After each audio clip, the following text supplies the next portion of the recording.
خان ہیں کہتے ہیں کہ ان کو وظیفہ چاہیے تاکہ ان کا حافظہ جو ہے وہ مضبوط ہو جائے، اور کہتے ہیں کہ وہی بس انہوں نے کہا ہے کہ کوئی ایسا عمل مجھے بتا دیں کہ میں ہائی گریڈ حاصل کر لوں اور مجھے جو میں پڑھتا ہوں وہ یاد رہے۔ دیکھیں اس میں اگر آپ پھر میں وہ باتیں کرتا ہوں، آپ لوگ کہتے ہیں کہ شاید یہ مفتی صاحب بس ویسے ہی کہہ رہے ہوں گے، لیکن حقیقت یہی ہے کہ جب ہم غلط قسم کے لوگوں کے ساتھ رہتے ہیں، شرعی تعلیم ہمارے ذہن میں نہیں ہوتی جس کے نور سے انسان کو بہت کچھ حاصل ہوتا ہے، تو پھر ایسے ہی ہوتا ہے۔ اب جیسے پڑھنے بیٹھ گئے، اب آوارہ دوستوں کے ساتھ ہیں، الٹی سیدھی حرکتیں کر رہے ہیں، تو یہ پھر شیطانی خیالات اور یہ فضول باتیں ہمیں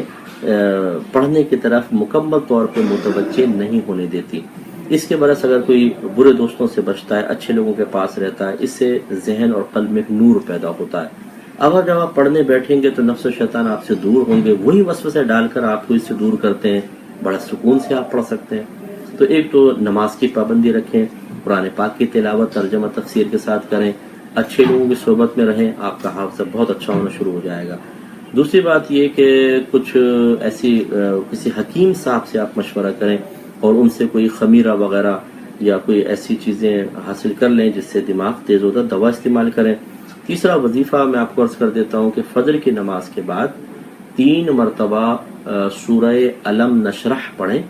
اور پانی پہ دم کر لیں، جیسے گلاس سامنے رکھ لیں، 3 دفعہ سورہ علم نشرح پڑھیں، اپنے اوپر پھونک مار لیں، پانی کے اوپر پھونک ماریں، اس کو دم کرنا کہتے ہیں، اور پھر وہ پانی پی لیں، تو انشاءاللہ اس سے بھی آپ کا حافظہ اچھا ہو جائے گا۔ لیکن ایک بات میں آپ کو مزید عرض کر دوں، بعض اوقات ہمارا حافظہ کمزور نہیں ہوتا، لیکن ہمیں چیزیں یاد کرنا نہیں آتی ہیں،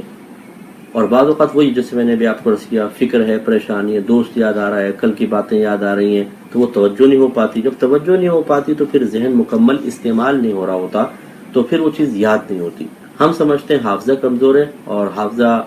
حقیقتاً کمزور نہیں ہوتا، بلکہ توجہ ادھر ادھر بہت جاری ہوتی ہے۔ اپنی توجہ کو پڑھائی کی طرف مرکوز کریں، کم سے کم لوگوں سے ملیں، اور ملے تو اچھے لوگوں سے ملیں، کم از کم اپنے پڑھائی کے ایام میں کچھ عرصہ اپنے آپ کو سب سے الگ کر لیں، تو انشاءاللہ بہت بہتر ہو جائے گا۔ یہ حیا بہنیں یہ کہتی ہیں کہ میرے 2 سوال ہیں، کیا میں اپنی